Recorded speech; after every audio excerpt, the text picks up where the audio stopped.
एथिरे सार 75,000 kilometre road तैयारी हेबो बोली कुहागला किंतु यह केबे सुधा हेबो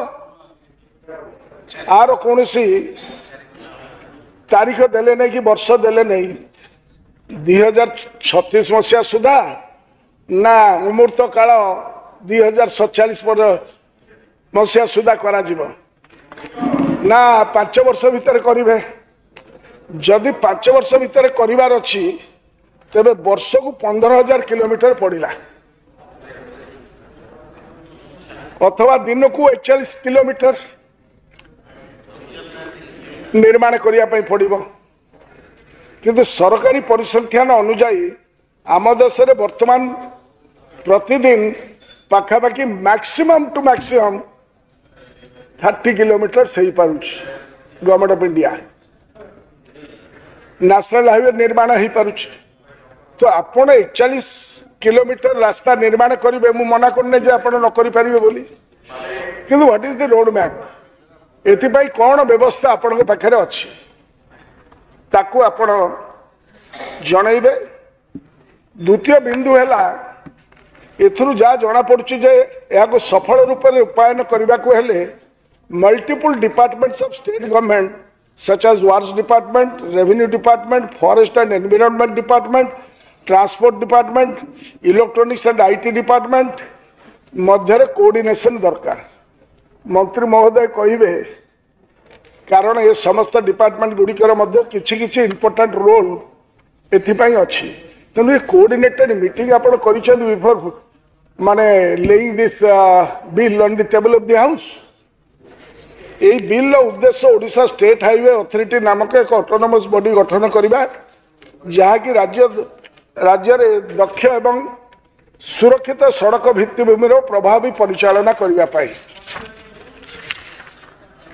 योजना विकास एवं रक्षणाबेक्षण कार्य संपादन आपण करिए बोली उल्लेख करछथि किंतु बिल टी को पढ़िले जा जना पड़ुछि या कौन सी ऑटोनोमस संस्था नुहे दिस इज नॉट ऑटोनोमस संस्था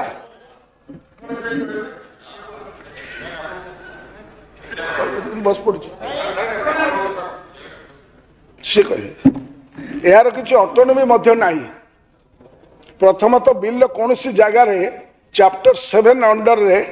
स्टेट हाईवे अथॉरिटी रो चेयरमैन किए हेबे एवं ताकर क्वालिफिकेशन कौन हेबा दरकार ता उल्लेख करा जाय नाही द्वितीयतः क्लॉज 34 सेक्शन 4 अनुजाई the chairperson and full time members shall be appointed by the state government on the recommendation of a search committee search and selection committee यही सर्च एंड सिलेक्शन कमिटी रे केवल सरकारी अधिकारी माने रहिबे मेंबर अछती जथा chief secretary ward secretary and आउ जने सेक्रेटरी सही भली क्लॉज 35 अनुजाई the state government may in its description terminate the term of office of any member including the chairperson at any time. That termination is discretionary power of the government. Clause 35 रो term of office of members विषय रे उल्लेख अछि जे सदस्य मानक पदर कार्यकाल साधारणतः 5 वर्ष हबो एवं कोनोसी व्यक्ति को बयस 62 वर्ष रु ऊर्ध्व हे नथिबो एवं से सर्वाधिक 65 वर्ष पर्यंत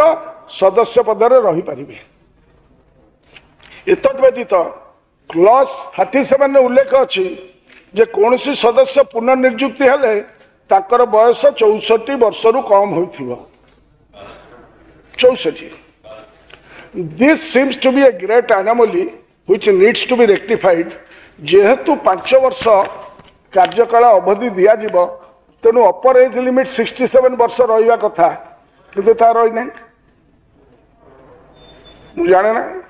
मंत्री महोदय तो करेक्शन करदे मुझे भूल कहूँ I stand to be corrected किंतु आपण तो बिल जा सबमिट कर पढ़ी जी जानी पारली एवं रीअपॉइंटमेंट समय जो मैक्सिमम एज लिमिट 64 वर्ष रही क्लॉज 35 रो प्रोविजन को contradict करुछि because a reappointment is also otherwise an appointment. Clause 10 ने उल्लेख थिबा कंट्रोल जोन जहाँ की 25 meter distance from the boundary of highway to any land एवं 15 meters within the municipal limit of a town और a village आबादी। यह clearly define हेबा कथा ए जो 25 मीटर कि 15 मीटर डिस्टेंस यह aerial distance as the crow flies ना बुलेई बंकई जहाँ को जमी सुहाइला भली मापिबा डिस्टेंस आपको टिके बुझे देवे ये विलेज आबादीटा कौन it has not been define यह डिफाइन ही नहीं 15 metre distance urban areas and rural areas पाई समान केमती रहिला रूरल एरिया रे जो बाटे रास्ता जीव एवं अर्बन पॉकेट भितर जिते गोटे रास्ता जीव सेम डिस्टेंसटा केमिति हम एका मापकाठी तो हो पार नहीं आ उपरे जो डाउट रोची ताकू टिके क्लियर करिवे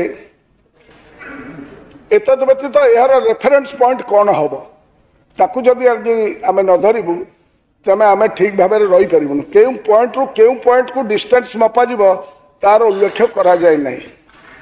यही बिल टी अनेक प्रोविजन अन्य स्टेट हाईवेज एक्ट रु कॉपी कराई कॉपी पेस्ट कराई किंतु या 25 मीटर परिवर्ते 100 मीटर उल्लेख अच्छी राजस्थान एक्ट में तेणु 25 मीटर कहीं निया जाइए व्हाई नॉट 50 मीटर और 100 मीटर्स क्लॉज 15 ने उल्लेख करा जाइए no agricultural land situated within the control zone shall be converted for non-agricultural purposes without prior sanction. किंतु ओडिशा लैंड रिफॉर्म्स एक्ट अनुजाई एग्रीकल्चर लैंड को नॉन एग्रीकल्चर पर्पस पाई कन्वर्सन करिया को राज्य सरकार अनेक वर्ष तलू तहसीलदार मानक क्षमता देइछथि। Hence, it is to be seen how these two statutory laws can be reconciled and there will not be any ambiguity. The restrictions mentioned in the bill to restrict use of highways and access to highways seems to be too restrictive and the amount of fines and penalties proposed to be imposed seems to be too harsh. In some cases, the penalty runs into lakhs, even 5 lakh rupees and imprisonment up to 1 year to 5 years. Every provision रही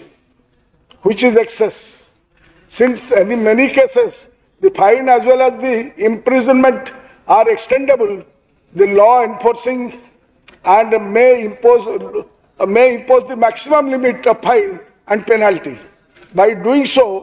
it will be too harsh punishment for the common man. अन्य राज्य गुड़िकर similar acts रे fine एवं penalty अपेक्षाकृत बहुत कम परिमाण अच्छी तेणु क्लॉज 31 से गोटे अद्भुत प्रोविजन करिसेंती मंत्री महोदय सेठी लिखाई अद्भुत कहीं कहूँ प्रायर परमिशन नहीं कौन सी व्यक्ति हाईवे लैंड को केमिति एनक्रोच करि परिबो एकता लिखाई यह एक असंगति बोली मु मन करुची सही पर क्लॉज 32 ए गृहर कार्य 1 घंटा पई वृद्धि करागला 32(4) रो प्रोवाइजो रे उल्लेख करा जाइछि जे जणे व्यक्ति एनक्रोचमेंट पाई पाइथिबा परमिशन को रिन्यू करि परिबो ये अद्भुत कथा जेहेतु रिन्यू करने कौन सी मैक्सिमम टाइम लिमिट मेंशन करा जाए नहीं